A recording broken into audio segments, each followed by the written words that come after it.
Okay, so we're going to look at a little bit more complex one, so one that's using multiple properties. So if you guys could get this one down.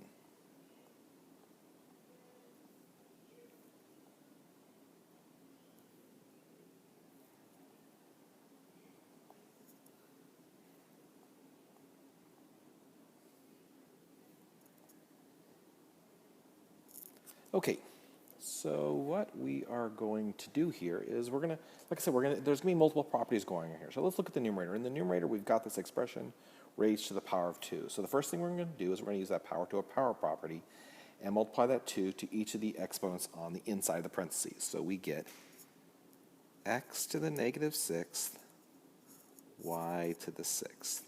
And the bottom, I really can't do anything, so I'm just going to keep it as is. So now what I'm going to do is I'm going to just break this up a little bit so it helps me visualize what's going on here. So I'm going to take that x to the negative 6th over x to the 5th, and I'm going to multiply that to y to the 6th over y to the 6th. And now I'm going to apply my properties. So my property, I'm going to use the quotient property for both of them. So I'm going to take that x to the negative 6th, and I'm going to subtract the bottom's exponent. And I'm going to do the same thing for the y to the 6th. So it becomes y to the 6th minus 6. So simplifying that, the x term becomes x to the negative 11th. And the y term becomes y to the 0. So that x to the negative 11th, right, we still have to keep on going. So we take the inverse, and that becomes 1 over x to the 11th.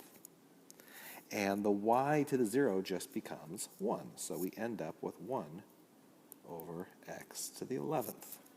Okay, so let's try one. Let's have you guys try one. So how about, let's try this one. How about, let's try this one.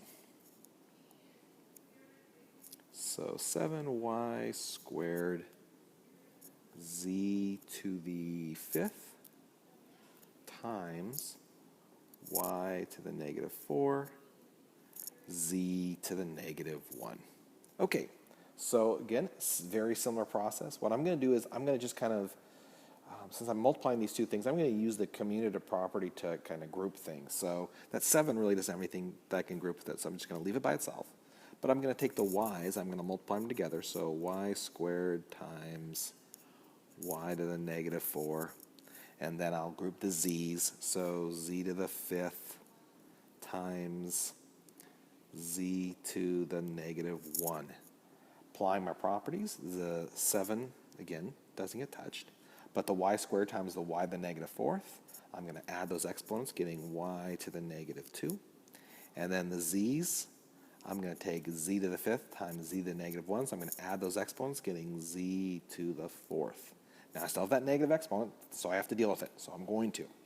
So this is going to become 7 times 1 over y squared times z to the 4th. If this gives you any difficulty multiplying these out, then just turn everything into a fraction. So 7 over 1 times 1 over y squared times z to the 4th over 1, which becomes 7 z to the 4th over y squared.